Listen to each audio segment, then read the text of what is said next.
What is going on, everybody? Good morning. Good morning. Welcome to our live stream here at Investing Bros. For those of you, especially out on the West Coast, who are just waking up, good morning. Good. I'm glad you're here. I don't know if you are drinking your coffee currently, if you are in the shower, if you are drinking some green tea. That's another good one. Sometimes people be sleeping on green tea, T-Shroom. They need to wake up on it. It's good stuff. It's good, healthy. Yeah. I got some right here. It's not green tea, but it's coffee. Well, that was a bad change of what I was talking about. But, you know, it's good. Get your coffee, get your tea, get your energy drinks, whatever is best for you.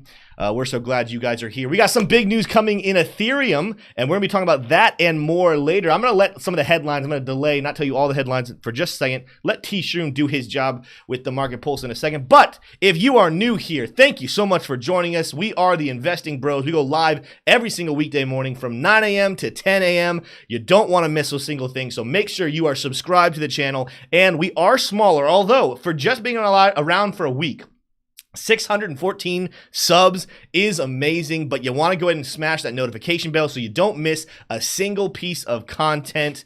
Love you guys. Love you guys. T-Shroom, how are you doing this morning, and what are some of the stories that we're talking about today? That's a great question, Tim. I am doing pretty well. Some might say better than I deserve. I actually got a quick story. I love stories. So I've been going to the dollar store like every day and getting trail mix because they have really good trail mix for some reason over there. And the lady at the cashier, she's been asking me, how's your day going? And every day I've got a new witty thing to say thanks to live streaming, thanks to this show. And every day I'm forced to answer that question.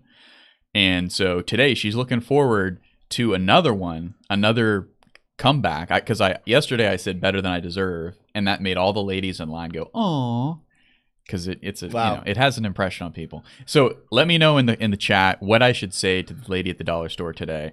And it's not $1, it's $1.25 store really. But anyway, what are the stories that we're going to be talking about today? I have a little story about going to the dollar store and how I got amnesia. Just kidding. All right, we're going to be talking about Ethereum and how Ethereum is got some big updates coming up. And that is going to be huge. I'm very excited for that. And then Sam Bankman has agreed to go open his mouth yet again to the public. And that's going to be very, very interesting to learn about that. And then also there's a new coin that is now stakeable. It's a coin that I own, and it's a crazy coin. It's a crap coin, some people might call it. But I think it's a little bit better than a crap coin. It's a sleeper crap coin. And then we're going to get into some of the crazy, wacky stuff going on in the energy markets a little bit later on. And that is going to be a lot of fun. Yeah.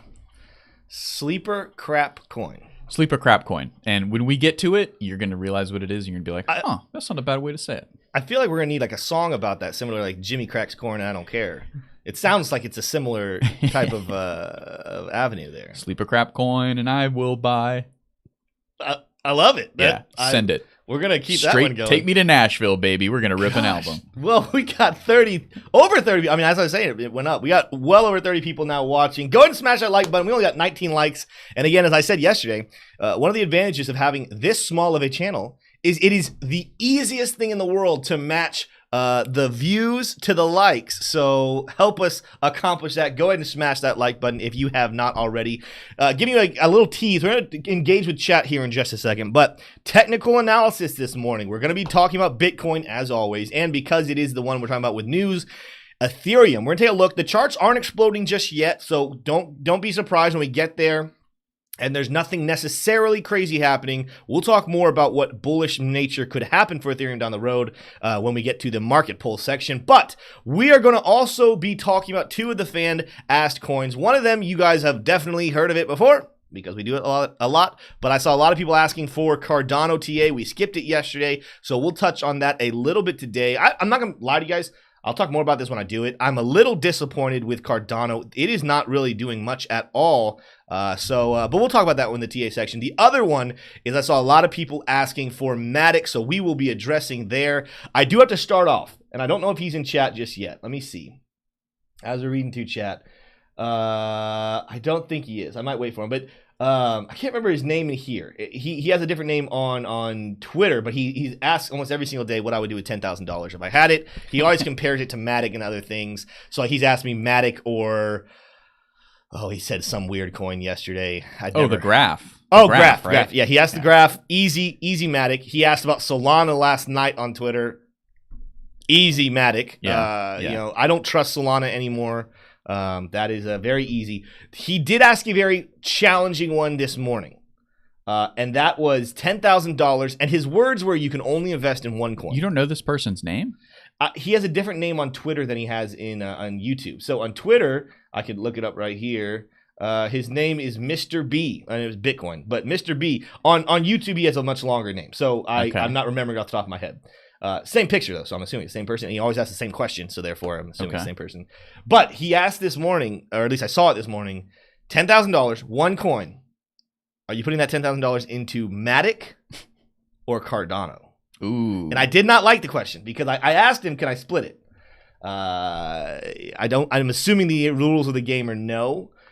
I'm just going to go ahead and go with Cardano, though, even though, like I said a second ago, it's been disappointing me. But I'm going to go with Cardano. I believe the futures, but I think the fundamentals are there. I think it's one of the classics. The price does not tell the full story of what's going on. The thing that team is working on, what they're developing, the security, especially in light of what we've been seeing recently, security in crypto is a very important detail, and that is something that is very heavily prioritized by the entire team, Charles Hoskinson and the rest of them. So I love Cardano. I love Matic too. I'm a big believer in Matic. It is going to be one of my coins that I hold. I don't think every altcoin is going to make it into the next bull market. I don't think every altcoin in the next bull market is going to hit new all-time highs. I think that Matic, Cardano are two of the ones that will. That's my personal opinion. We shall see. But that is a good question. Oh, there he is. High Desert Inc. There you go. High Desert Inc. is his name. He is in chat. Let's read a couple other chats here, and then we'll jump in and do some technical analysis. Quarter Pounder says 88 price is not doing much because it's all talk. Solana developers won't go to them because their IOHK is iffy.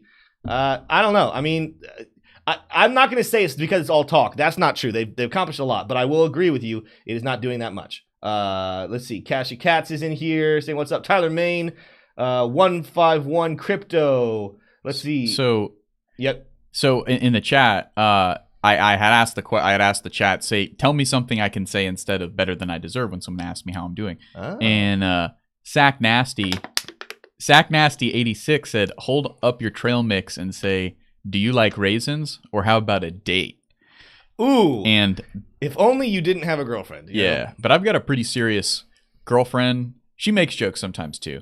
But it's not really in my interest to be going on a date with the lady at the dollar store. She's a great lady, got a lot of charm, a lot of cheer. But at the end of the day, I'm looking for one love, and she already is in my life. Shizzy L says, man, this bear market is rough. We are shopping in the dollar store now. Yeah. Hey, listen, even in the bull market, the dollar store sometimes comes in clutch. The dollar store is where I thrive. Yeah.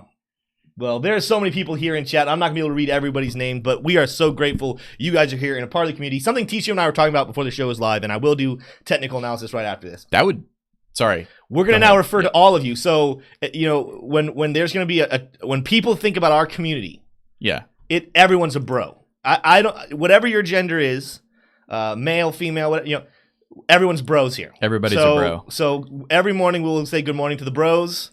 And that has nothing to do with biology. That has nothing to do with gender. Yep. That is just what all of our community is now. Yeah. So while you're tuned in, you are a bro. You are a bro. So and we might have to make that a new gender.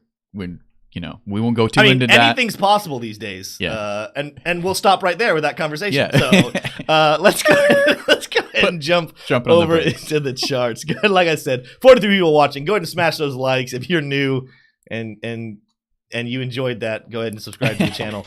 Let's zoom in here on Bitcoin. Again, nothing in the macro necessarily doing anything crazy. I will just, for anyone, I'll catch people up. On the macro, again, falling wedge. We've been in Bitcoin since this all-time high. Looking at the support levels back to the last summer of 21, down to the touch that we had more recently back in June. But then our resistance got turned into support, got touched right here at the latest dip. So yes, that crash sucked, but it did something very important, and that is turning a former level of resistance into support. You love to see it. We'll keep our eyes on that. That doesn't mean we can't hit new all-time lows, or not all-time lows, sorry. All-time low would be 0.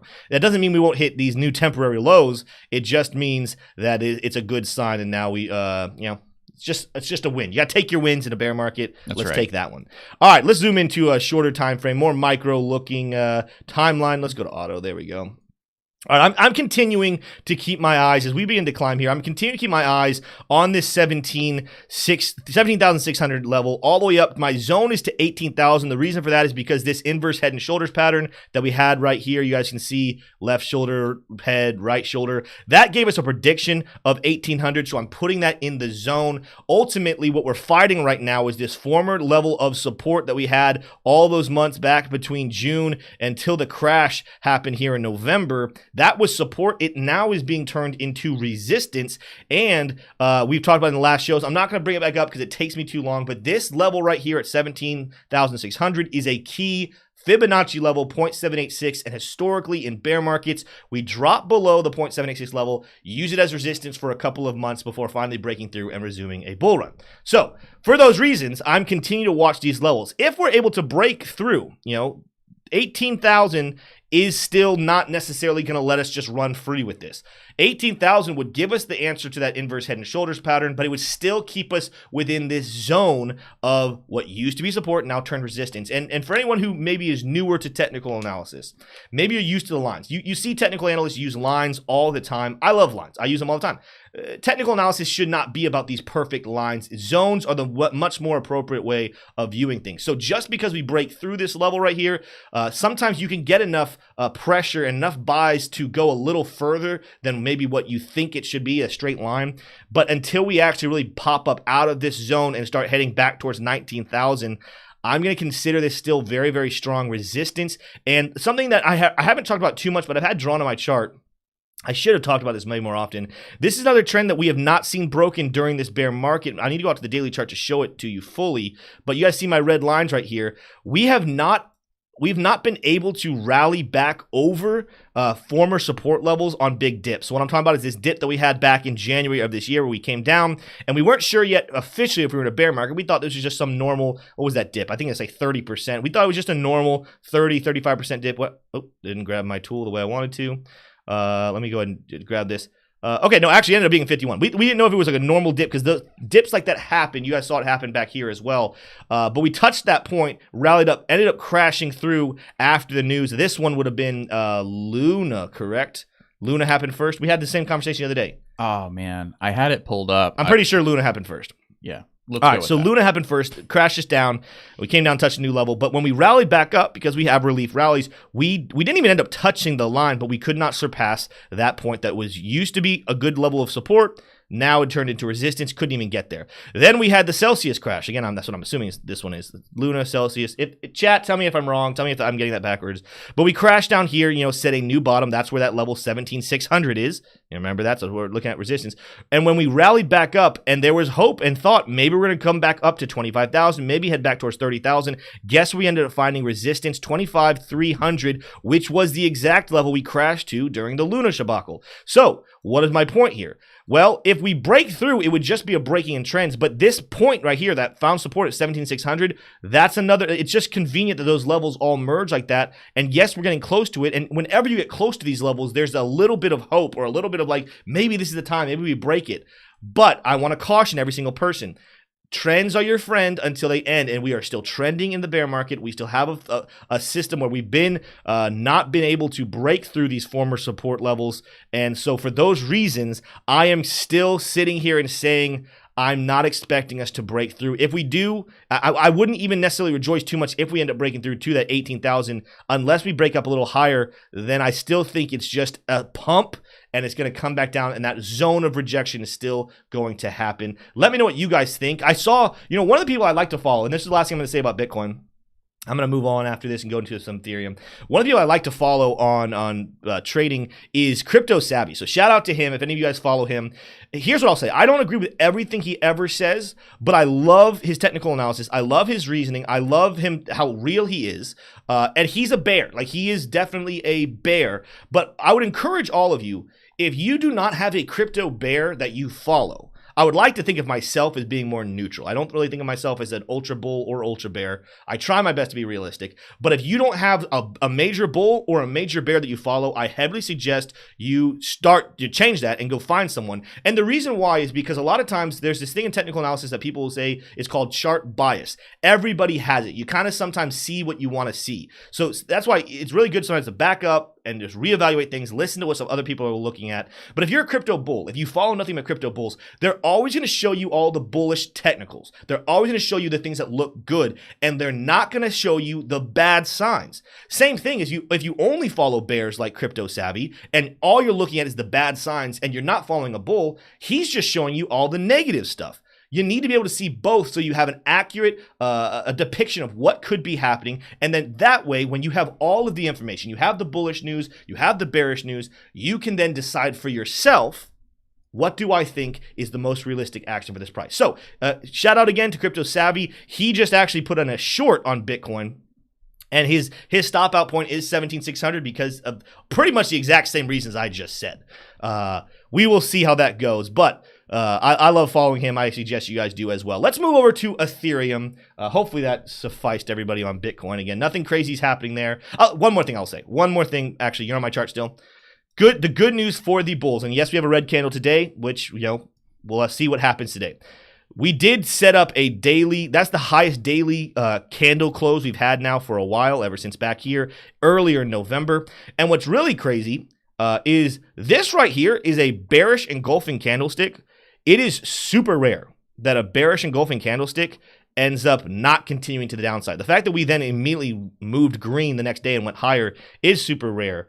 So that is a point right there. Bitcoin definitely, to me, seeing a bearish engulfing candlestick that got canceled out, I think that is a massive, massive point in the direction of saying Bitcoin really doesn't know what it wants to do. The bulls or the bears are not fully in charge. We are absolutely waiting for Wednesday and Jerome Powell to find out more. So do not be surprised, even if we keep rallying, if we get cut off right there or if we come down lower, getting cut off somewhere, either this ascending support level or maybe even using the flat support level and just going down here back to around 16, the mid 16,000. So last thing on Bitcoin there, just wanted to show you guys that. Let's go to Ethereum. Again, there's not necessarily too many crazy things happening on Ethereum, which I wish there was. But the good news is we're continuing to find support. Remember I talked about the zones back on Bitcoin. This zone was resistance back here in July. It got turned into support here back in October, and we had another rally back up to a resistance level we've been following for a very long time on Ethereum. Zooming out, I'll show you that similar to Bitcoin's macro. These are the touches back to all-time high, and we just use it as resistance one more time. But zooming back in, we came back down, ended up falling below that zone, used it as resistance, went all the way up to the top of it as resistance, fell back below, and now we're fighting kind of in the middle of it. But the good news is as I zoom in here, we actually are currently back above and sitting. The price is now sitting on the very top of that, and that level is about $1,268. So let's keep our eyes on that. You just see this random blue line that does not make as much sense here on the daily chart, but I'll show you more when we go to the 4-hourly chart. So we dropped back below it. This is a level that was support that we broke below, and we had been using this morning, and I think late into last night and this morning as support. We have broken down below it. So right now the technicals are kind of in another state where they're not really paying attention to this ascending level of support. It's more following a flat level of support and resistance. The resistance level right here is a zone, but you guys can see we have 1, 2, 3, and then this one would be the fourth touch right there around $1,300. And then our support, of course, is this zone going all the way down to 1216. Right now hovering around 1268. Not a massive zone, but we've been staying in this pocket back here ever since the end of November. Now, this is back on the 29th of November. We've been hovering in this space. Again, I think another one that's waiting on news to happen from Jerome Powell on Wednesday. However, I am excited about the potential of what Ethereum can do based off of the news we have today that broke last night. Let me look at a couple of things on Ethereum, and then we're going to move on and do some Cardano and Matic. Not necessarily on the 4-hourly chart, anything crazy happening. We do have a little bit of bullish RSI divergence right here. It's not very strong. This is weak bullish RSI divergence, but the RSI bottoms are flat. You guys can see this point right here. This is a flat bottom RSI, but obviously the price right there is moving to the upside. This is a form of continuation weak bullish RSI divergence. Doesn't mean that we have strong pumps, but it would make a lot of sense for us to maybe potentially see a rally up to this green line, maybe shooting above that 1300, getting to the mid 1300s, maybe a wick or two that goes above. You can definitely cross with wicks above these levels, but because remember there's zones. But I'm not expecting Ethereum short term to break past that. It will be big news though when you're looking at macro timelines, when Ethereum finally does break through this falling wedge pattern, break through this resistance, turn it into support. That will be big, and I think news like what we saw happen this morning, that is the kind of news that you need to see that happen. Let's move on to Cardano. Like I said, we're going to be doing Cardano, and we're going to be doing some Matic. So let's start off with Cardano. Chart-wise, very disappointing. Again, love the fundamentals, but charts are not what I love. And one of the reasons why I'm not loving what I'm seeing on Cardano, more often than not, Cardano makes swings that are way bigger than Bitcoin or Ethereum or stuff. But currently, Bitcoin and Cardano are more realistic. Like I was doing some checking this morning. So when we kind of came down here, bottomed out, November 28th, and we rallied up. This is only a 9-10% rally. In that same timeline, I'm not going to go to the chart just to save some time. In that same timeline, Bitcoin moved up 11%. Ethereum moved up 20%. What I'm saying here is Cardano, look at the volume. There's just not a lot of volume in Cardano. The price is just not moving that much for something that is not necessarily, it's nowhere close to the size of Bitcoin and Ethereum. The fact that it's actually being outperformed by both of them, to me, I don't like that. I wish that Cardano was doing more. That being said, though, let's look at some other things. I mean, it's not crashing hard anymore either. It's kind of keeping this zone of support around 29 cents. I told you guys before, if we lose 29, I am looking at 25. There's a reason why if you're looking at some places in volume, there's a valley right there that if the bears were to get enough pressure on Cardano, I think that they're going to hit a hard valley where it starts to get a little harder on 24 cents, and that's what's going to send it back up. But currently, it's respecting the ascending level of support that we now have 3 touches, 1, 2, 3 right here. These wicks are staying consistent. So hovering right on this red line, this is a very key point of volume. 31 cents, 31.3 cents. Very heavy amount of volume on Cardano. So keep our eyes on what happens around here. Again, this is one of those projects that when we eventually break, it's going to be explosive. It's going to be good. The problem is we don't know when.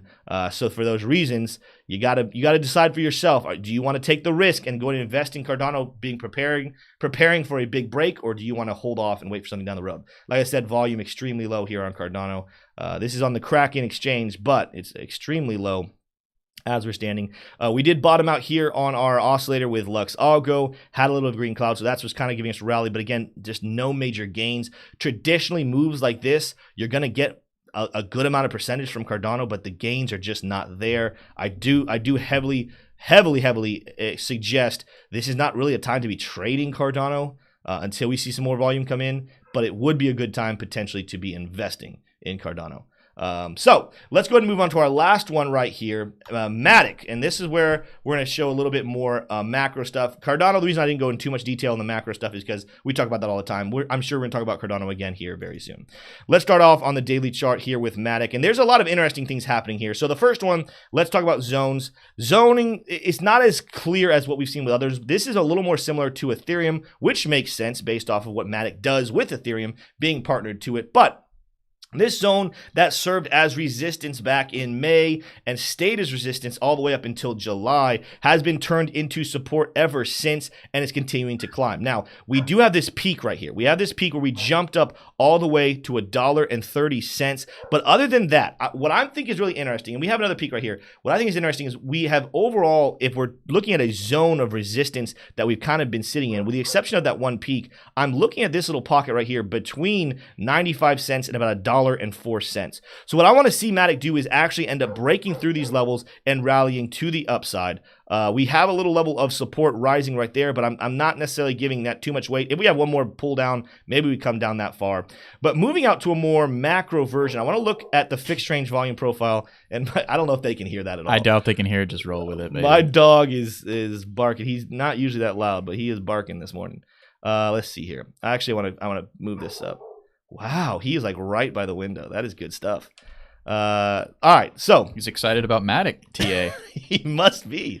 So currently, we are sitting above the fattest level of volume that we have on Matic, and that's all the way down here at 80 cents. So not that I'm saying we're going to come down here, but if we do end up having some bearish action, watch 80 cents happen with that ascending level of support, that red line right there, as you guys see on the chart. But the same thing, look at these two pockets. So look at this zone I have as resistance, this zone of support, and look at the fat level of volume between it. That's the reason why we're kind of getting stuck in here. Yes, we've had some squeakers. We've had the candles that went up above here, and that was great, based off a lot of fundamental news, but we quickly fell back into it. And so watching this pocket, the reason why these levels are so significant is because look at the peak. It keeps us here. A lot of bears are selling. Anytime we get up close to these levels, bears are selling. Every time we come down closer down to these levels, sorry, did I say the bears are selling? The bears are buying, the bulls are selling. And every time we get down here, the bears are selling and the bulls are buying. So it's going to be really important for Matic bullish in a bullish narrative to go ahead and jump, not just this,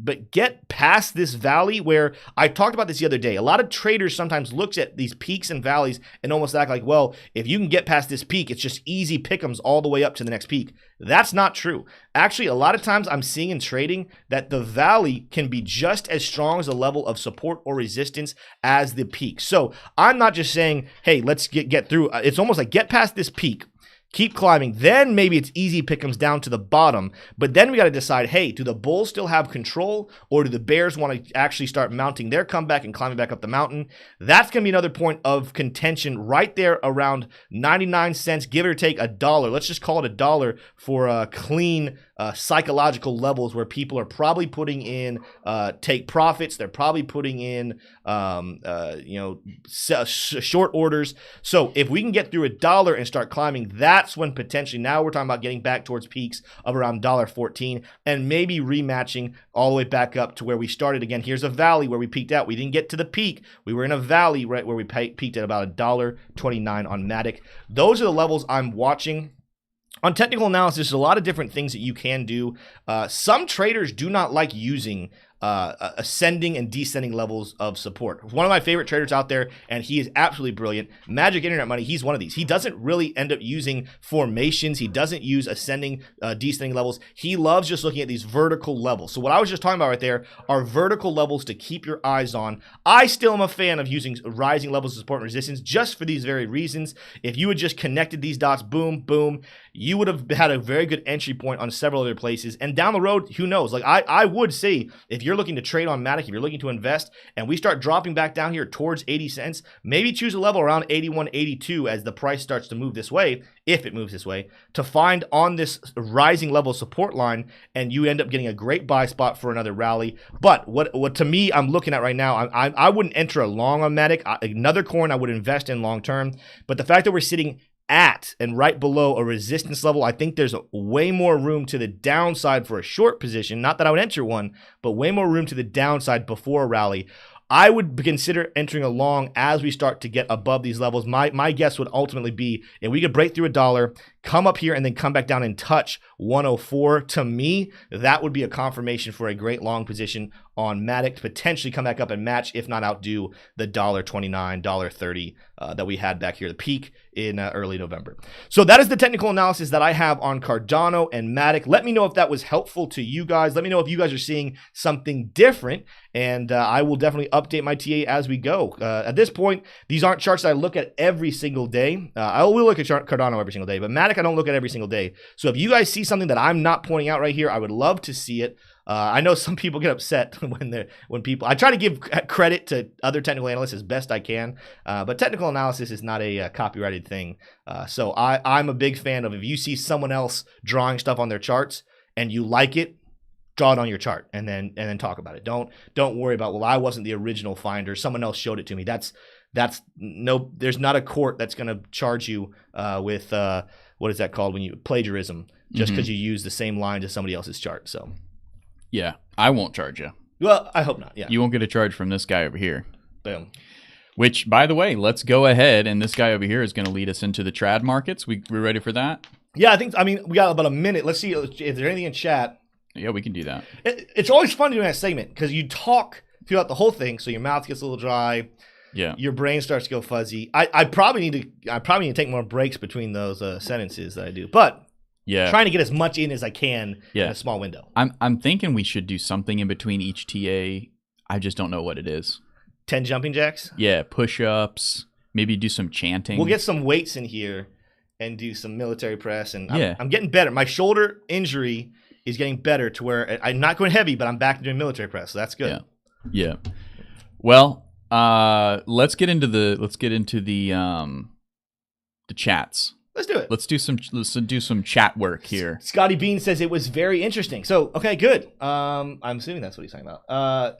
Cashy Cat said Matic is going to be one of those tokens that peeps will regret not owning enough of in the next bull run. A lot of things going on with it, and it's on a positive. Yeah, I agree. And again, it's one of those things. Charts do give you a good sign for investments as well. But I definitely am looking more at fundamentals. Do you believe in a project long term, especially this bear market? Again, there's gonna be a lot of crypto cleaned out. This is gonna be the bull market of regulation. This is gonna be the bull market that a lot of projects go to die, and some projects go to survive and thrive. I think Matic's a thriving coin. Yeah, and going back to the dog moment here, we had some fun comments. Did they hear him? Crypto set guy said, "Be quiet, dog." And then Crypto Mini Bike said, "My dogs can hear your dog." Agent Gold said, "Tell your dog hello from us." And then Crypto Set guy said, "Dog." Which he's not usually loud at all. He doesn't bark that much. So there must be something going on outside. Maybe Johnny fell down the well. Maybe that's what it is, and he's trying to tell us to go help Johnny get him out of the well, and we're just in here making money, baby. So, but then back to the charts. Somebody said something useful about Matic. Yeah, so Quarter Pounder, which is a cool name, said the force is strong in Matic. Business dev team is doing great partnerships. So I mean, that's definitely the story of Matic over 2022. Something to know about it is bear markets are the time to do that work. It doesn't mean it will come in with immediate gains on the price action, but the best protocols know this is the time to get all of their work done. And because there's less attention, there's less scrutiny, price is down, they can get so much done during this time for the next bull run. And so knowing that Matic's doing that's the same strategy that Cardano's using, the reason why I'm excited about them. Ethereum, that's what they're doing. They're using this time to really build a lot, and we're going to talk about that here in just a second.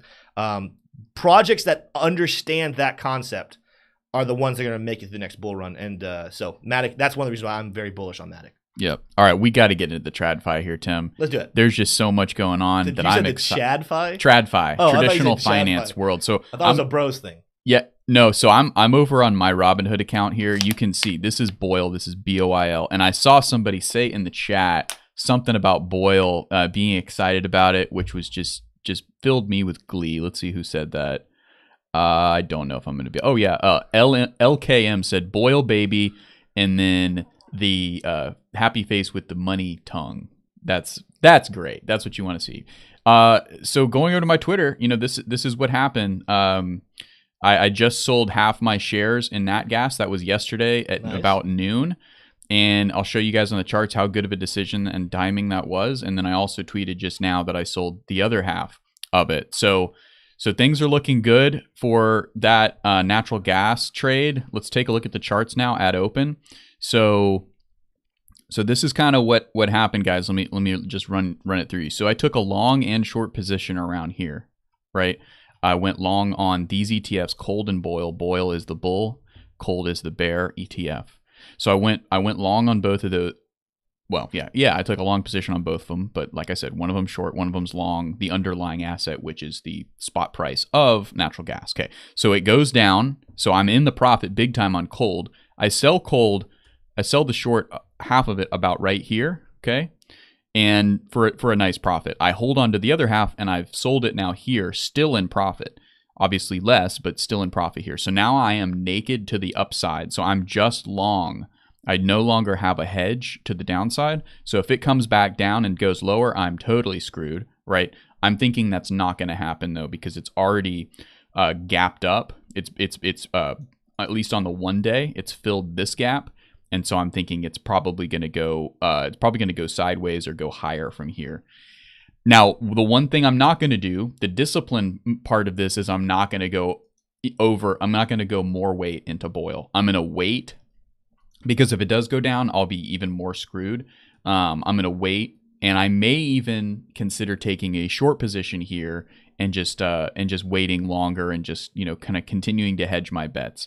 But more than likely here, guys, I'm seeing the sentiment on Twitter and on stock tweets and on other places saying that, now is the time to just go ahead and natural gas, the prices are so low now, and more than likely all of the year of 2023, not just the winter, the storyline is going to be very similar to what happened in 2022 with oil and with natural gas prices just going through the roof.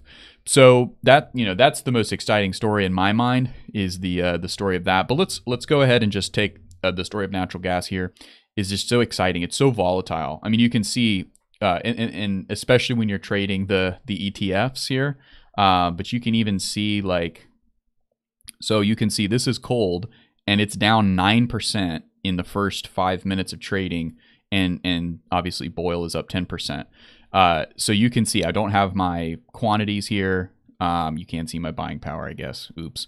But that's the reality of it, guys. I love trading energy, especially right now, because it's not that it's easy to read. It's not. It's actually very difficult to know which direction it's going to go, but it's so volatile. And if you can figure out a way to hedge your bets so that you're not going to take on a bunch of losses if the price doesn't go the way you might think it's going to go, it can be advantageous. And I'm not even really trading the direction of it. I'm trading once the direction has been achieved, then you just shed the weight of what would be disadvantageous to hold on to. But let's look at the rest of the market here, guys. As you can tell, I'm just excited about natural gas. Indexes are down slightly. And yeah, so that makes sense. I think right now the rest of this week is going to be pretty much, well, there isn't much left this week. It's just Friday. It's just going to be kind of the calm before the storm of next week when we get a bunch of big events. Crypto here opening decidedly lower, but not crazy. It's not selling off huge. I mean, we had a pretty big green day yesterday, so this makes sense that there's going to be a little bit of a correction. Steel coming in decidedly higher. Silver also higher. Actually, we'll probably take a look at that chart, but let's scroll all the way down because we usually don't make it this far. I usually get enticed to go look at one of these charts. Big tech mixed. You've got Tesla coming back up. It's been taking quite a hit as sentiment shifts because folks are kind of concerned that maybe Elon Musk is taking too much of his energy and putting it towards Twitter, and so Tesla has been just getting beat up by that, at least the price of it. Microsoft had a huge day yesterday, but now they're down because they're getting sued by the Treasury Department or the whatever department it is that says, hey, you're getting into antitrust because they're trying to buy Activision, and that would make them the third largest gaming company in the world. I don't know what the biggest two are, probably Sony and Nintendo, I guess. I don't know how there can be much bigger than Microsoft, but anyway, yeah, so Apple's down, Microsoft is looking good.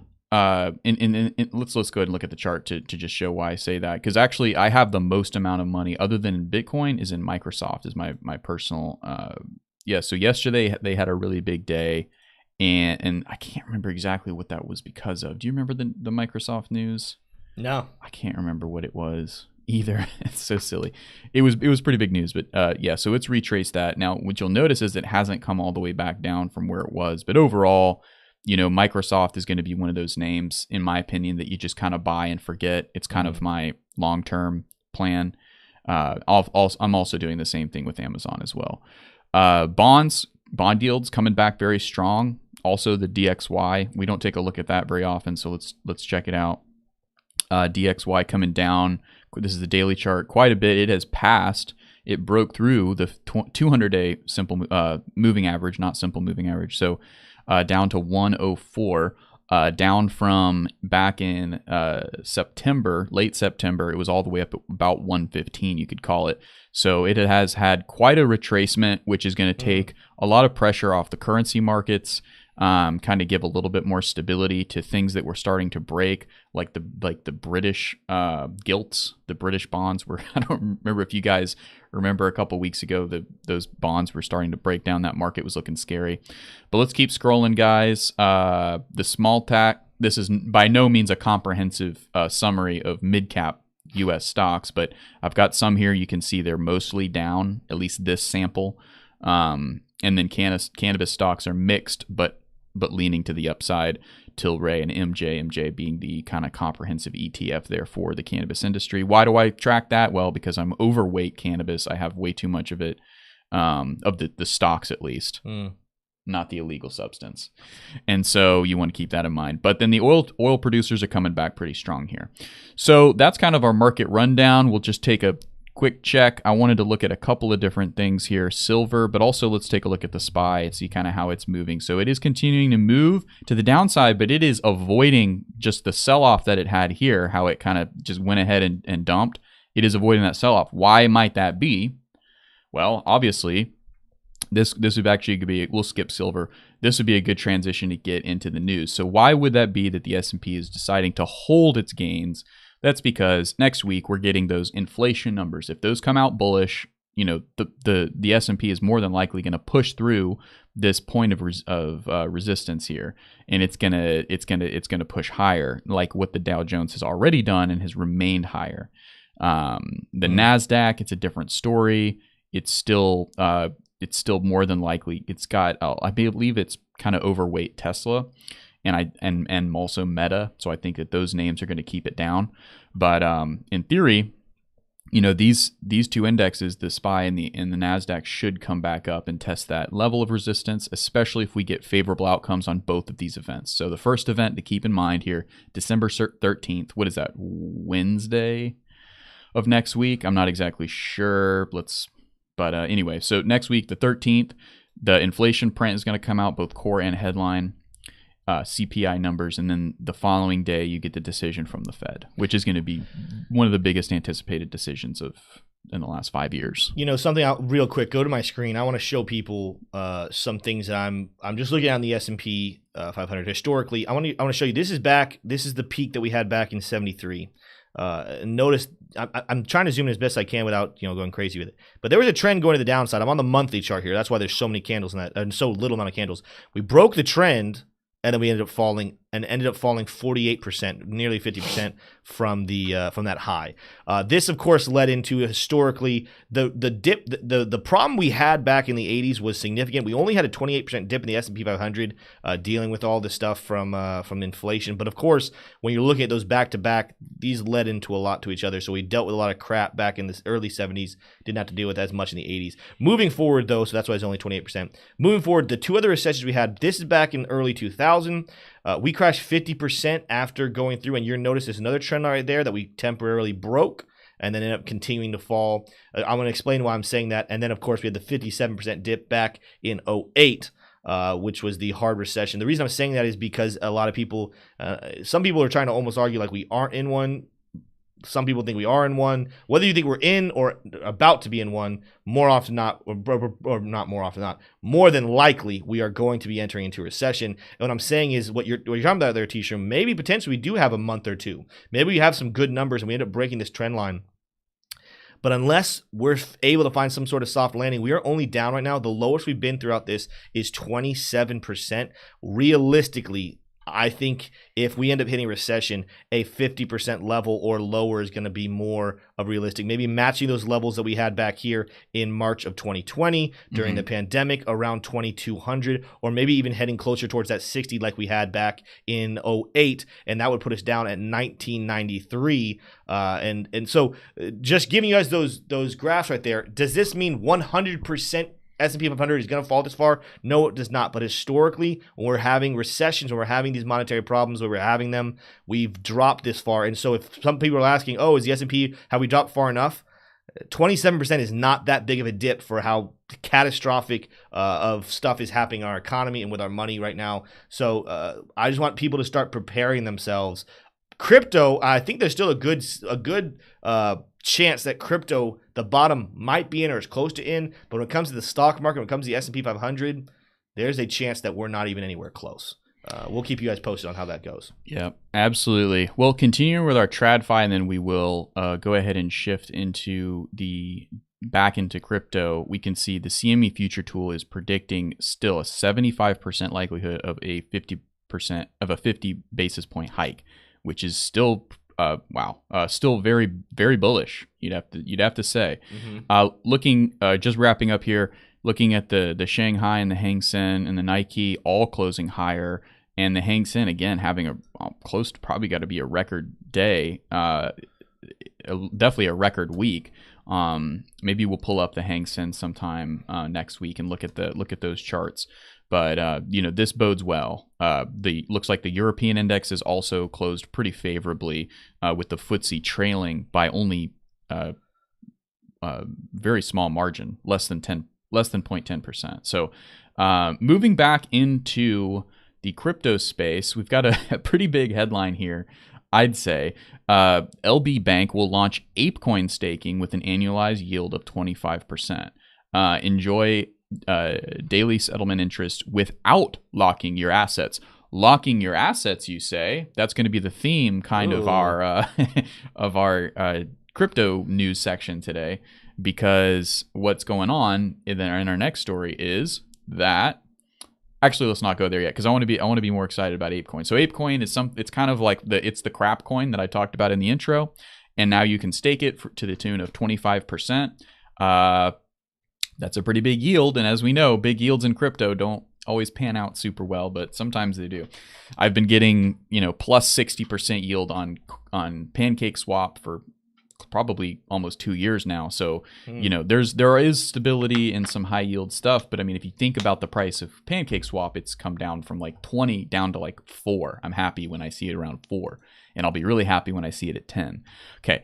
So ApeCoin, I think it's probably one of the better crap coins for now. And by crap coins, I mean, it's not really, it's just a ERC clone, ERC20 clone, meaning it's a fork of Ethereum. If it even is a fork, I think it might just be on Ethereum. But anyway, so there's nothing special about the blockchain, but it's associated with one of the, if not the biggest NFT projects. So that's why I think I see a little bit of value in it. But moving on, because we are on a time here, Ethereum devs plan to enable staked ETH withdrawals by March 2023. This is our headline here, guys. This is the big story.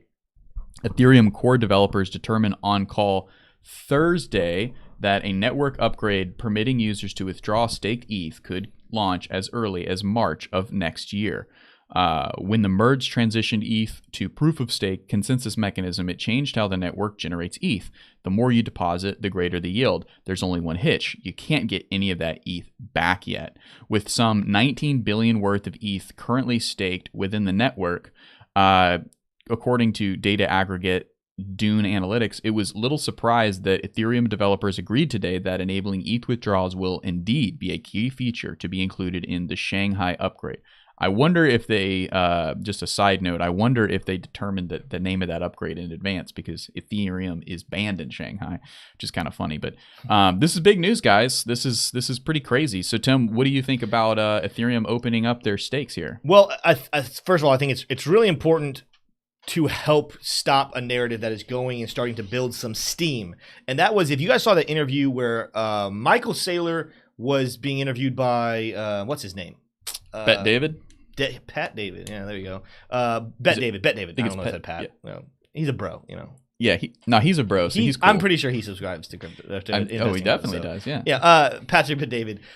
He was talking about what is a security, which cryptos are securities, and in which case Michael Saylor goes on to pretty much say everything except for Bitcoin is security, and he talks about the evil, the corruption, and he specifically talks about the staking situation. He said, imagine if you went to a bank and you invested money, I want to use this money for investments, and they locked it up and told you you don't have access to go pull it out. You might get interest on it, you might not, yada yada, all this stuff. But ultimately, he said that would never fly for a bank to be able to do that to you, lock up your funds like that and not allow you to have access to them. And so for those reasons, he was saying that he believes even Ethereum, and now there's moved to proof of stake, that it should be classified as a security and should be regulated as one, so that there cannot be this fraud.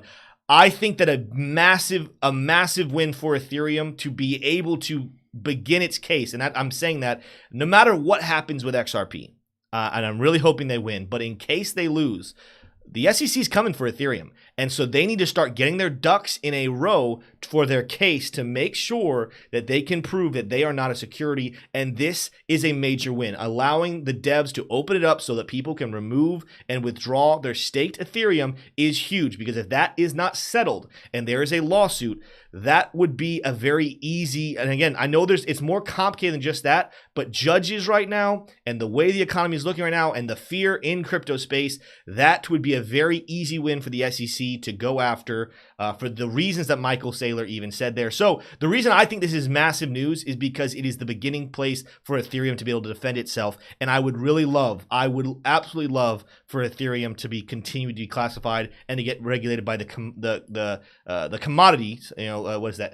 The CFTC rather than the SEC. So I want to hear what you guys think. Do you guys think this is big news? Did you guys? I saw someone put in chat that they've been able to remove their staked ETH for a while now. So I'm interested to see where they were using, because it was pretty common knowledge. There's a lot of places where you could not remove your Ethereum, your staked Ethereum, for a long time, and you had no idea when. You didn't know if it was going to be here in a couple of months, a couple of years, ever. And Michael Saylor has a point. If they did not solve this, and there was this, I have no idea when I can unlock my staked ETH again. That is the definition of a security, of investing your money. If you're looking at how we test, investing your money into a common venture for the sake of making more of it. But then, of course, now it's corrupt because they don't have to apply to SEC. They don't have to be regulated by them. They can just lock all your ETH up. They can keep it from you and use it for whatever they want. Them announcing this to me is very, very comforting and big, and maybe if there was any sort of doubt starting to build in the Ethereum community or in the institutional money, because that's another big thing that a lot of institutions have been looking into Ethereum, which is one of the arguments for why maybe Ethereum could overtake Bitcoin long term in the crypto space. Anyone who began to get some cold feet, this is very warm news to them that should allow more money to come into the space. Last thing I'll say, and I want to get your take, T-Shroom, is also the news we covered earlier this week. I think it was earlier this week, maybe it was last week, but Ethereum is supposed to be being deflationary right now. There's such low volume. There's such low amount of stuff happening in Ethereum. It actually went back into being inflationary barely. So I'll have to check that chart again. I think I have it here somewhere. Give me a second and I'll find it. But it's a very good sign for them to be able to do this. Yeah, actually here, let me pull this over to my screen. I'm going to show it. This right here is showing you guys. Oh, did it not grab it like that? There we go. That's good. It's showing you guys what was happening. We actually, for a while, got to cross below, become deflationary. We crossed back above, and Ethereum is still, at this point, still inflationary. But news like this potentially brings more volume, more money back into space, and we can get back to a place where we're saying, all right, here we go. We're actually going to become deflationary. We're going to have that triple halvening actually have effect on the crypto space, on the Ethereum price, and we'll be able to actually start making money again. Crypto Alchemist makes a great point. He said to Elo Brown, first thought I had when they said March, so August? This is Ethereum after all that we're working with. So, I mean, it could take like 4 years. Although the way they wrote it is like that upgrade, the Shanghai update, it's almost like they're going to hold off that update until they make sure that this works. They said it's a very important part that people can remove their staked ETH. That's right. So this is the priority. Like getting the holders, the staking holders to have the ability to withdraw funds and withdraw their money is Ethereum devs' top priority right now. So that's very comforting. Yeah, it is. And Matt C asks a good question to the investing bros.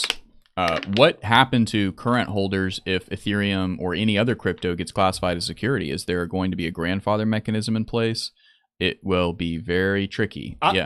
We actually had this conversation the other day. I don't know the answer to that, and that's I'm looking into it and doing more. I don't think that it would necessarily affect the current holders whatsoever. What it would do is the restrictions on exchanges and the restrictions on the ways you can purchase it would make it so that there would just be, in the United States at least, because the regulation would be here, it would be harder, and so therefore less people would be buying and trading and investing in Ethereum, so the volume drops. That's, to me, the initial thing is it would just kill adoption, not kill, it would restrict adoption and usage, which is why I put a tweet out the other day that if XRP, I'm not saying it will, but if XRP loses to the SEC, I bet you that VPN sales will skyrocket because you're going to have some people say, oh, we can't do it anymore. But I think a lot of Americans who love Ethereum and want to continue, XRP, who want to continue to be able to invest and trade and look at it,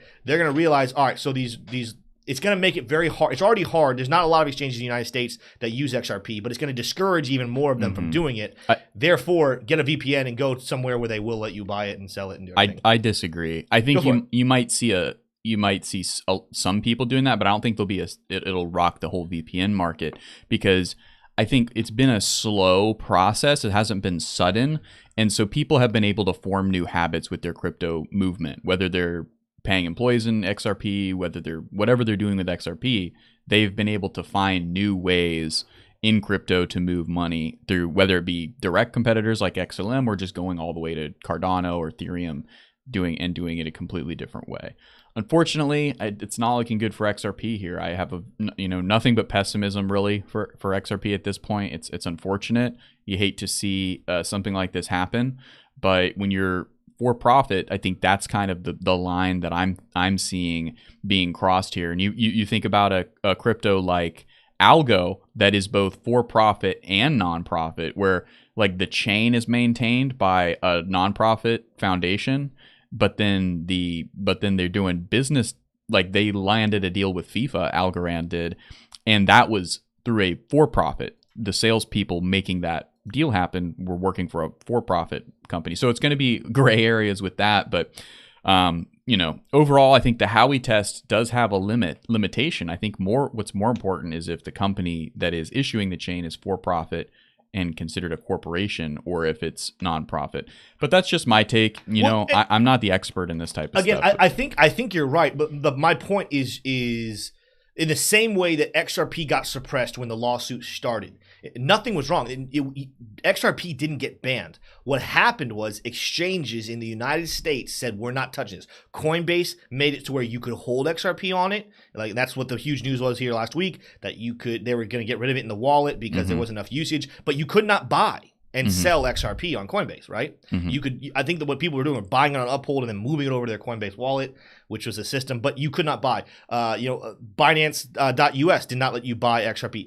A lot of American exchanges said, we're afraid that this is going to be classified as a security. We don't want to have to deal with the SEC. And so for those reasons, let's just delist XRP, and that way we can continue to operate. So what happens is if it becomes official, the few there will be probably something that stays, but what are the fees going to be on that exchange if they continue to offer XRP? I think a lot of exchanges will be discouraged from offering XRP because they don't want to handle the SEC, and then it opens the floodgates of, all right, well now the SEC is going to start going after a bunch of other altcoins. Our exchange is going to just go ahead and say, you know what, screw it, we're leaving the United States. We'll make some money elsewhere. There'll be a few that stay because Bitcoin's not a security, so people can keep exchanging Bitcoin, maybe even Litecoin. Litecoin by definition shouldn't be classified as security. And again, the hope for Ethereum is that they have the devs to do it, to build their case, to make sure it's clear that they are not a security, and hopefully things like Ethereum and Cardano and others can stay. But with the way it was currently sitting with the locked up staking, Michael Saylor was right. There's no way a bank would get away with doing that. Yeah. So they should be treated the same way. I think if you're headquartered, is XRP headquartered in the United States? XRP? Yeah. I don't know. I think it is. If you're headquartered in the United States as a for-profit and you're issuing something like a crypto token, it's a tough case, I think. If you're a nonprofit, it's different. In the United States and in a lot of the West, the difference between for-profit and nonprofit is so huge, and people don't realize that. And Crypto Alchemist asked me, do I really think XRP is going to lose the case? It's kind of why I'm going into this. First of all, let me say, I'm not the authority on this. I have not studied it as much as somebody like BitBoy or anybody in the XRP army. I think that they are much more knowledgeable, but just my read on this whole thing is that the SEC, the CFTC, the U.S. government wants to make the distinguish around for-profit versus nonprofit. If you think about things like the web, like the internet, right? Nonprofits have .orgs. For-profits cannot have .orgs. They can only have .coms, and they can have .ios and all things. But the .org is sacrosanct. And that's so that when people are donating on .orgs, they know that it's going to something that's at least registered as a nonprofit. It doesn't mean that they can't be committing fraud and doing or have like only 1% of the money going actually to the actual charity. But the United States likes the separation of nonprofit and for-profit. That's what works for us. And I think that's what's going to be on the mind of legislatures. And I think ultimately that's what's going to rule the day. I think the Howey test, ultimately, I mean, if you look at it, again, I would be more generous and more gracious to XRP with something like the Howey test. But if you look at it and you think about the perspective of gripey old senators and gripey old congressmen, it's kind of clear, especially if they're, especially the ones that are not as educated on crypto and like how there's differences in how things are decentralized. But if you look at it and compare it to the Howey test, a lot of pretty much all crypto looks like it could fail. Yeah. Just given an uneducated view of it, if you're just the average senator, the average congressman. And that's my point, is that this is the worst time for this to be happening, is because judges who don't know crypto, who are just having to listen and then make a decision, what they're listening to right now is people screaming they just lost a lot of money and that the crypto space looks scammy. I really wish that this was coming to a head and to a close in a bull market where it'd be more favorable. But we'll see. The poll you're pulling up, it's closer than I thought it was going to be. 64 said yes. I put a poll. I don't know if you saw it. I put a poll that said if XRP loses, will VPN sales spike? 64% said yes. 36 says no. Again, my rationale for that, my thinking is that it's not that it's going to kill XRP, which by the way they confirmed is in San Francisco, so it is a United States company. My thought is that it's just going to get harder. So what's going to happen is Americans who want to continue to use XRP, they'll just get a VPN and buy it off of exchanges in other countries. Yeah, and not have to deal with the United States on it. And I'm here to say it's possible, but there's a reason why Amazon and Walmart are making so much money, is because they make it so easy for the consumer. At the end of the day, with the if you want these cryptos to become mass adopted, they can't be illegal in the U.S. Like, that's just not going to be. I think actually, as I'm listening to you, I don't think we're disagreeing. I think we're talking about two different things. I think it's possible that you still can buy it in the United States and VPN sales still spike to deal with ease. We are running out of time. We'll talk more about this. This is the first major conflict on investing bros. It's not major, actually, really. Dun, dun, dun. We'll talk more about this in a future show. Are the investing bros going to last? Are they breaking up? This is Friday, isn't it? Wow, it's Friday. That means it's the last show of this week. And there is one more headline we have to read, actually. I'll just do that really quick. There's one more headline? Sam Bankman-Fried agrees to voluntarily testify at the U.S. House hearing on Tuesday. That's too much to read and highlight, but I mean, this is pretty big, right? He said he's been getting into spats. He said, "I won't be as helpful as I'd like, but as the committee thinks I will be useful, I am willing to testify on the 13th. Continue the post." That's the same day that that the CPI numbers come out. So there's going to be a lot of fireworks on the 13th. It'll be a good show. I think that's a Tuesday. It will be a good show. He talks about it on the day, so it's for us it's gonna be the day after that we get a good show, because we'll get to talk about it. Yeah, that's true. Because we have other things. Anyway, guys, I have one more headline. Go ahead. Tomorrow is T-Shroom's birthday. Oh yeah, that's right. Yeah, you forgot. Well, the 11th. Well, to be fair, I'm celebrating it on the day that you're having a party. That's right. So to me, it's tomorrow. Which, yeah. We haven't built. So built Sunday is your birthday. Yeah, we're still solidifying the bridge between T-Shroom and Tim Skeffy. How old do you turn on Sunday? 28, the big 28. Wow. Yeah. You're such a little baby. Yeah. You're just a little youngling. Yep. So, all right. Well, guys, that is all we have for you on this episode. Thank you once again. This is close to our second week here. We are very, very quickly growing. Thank you to everyone who continues to support and reach out. Again, if you're asking, man, how do we continue to build up this channel? Just come in and watch every single piece of content we give. Hit that like button. Make sure, if you have not already, you've hit that notification bell. And comment below every single video. Let us know. I've been getting a lot of support in those comments. Love it. But also let us know some things you guys want to see in the future, some things we can change and improve on, because we're only going to get better as we go. We love all of you guys, and we'll see you on Monday. Have a great day.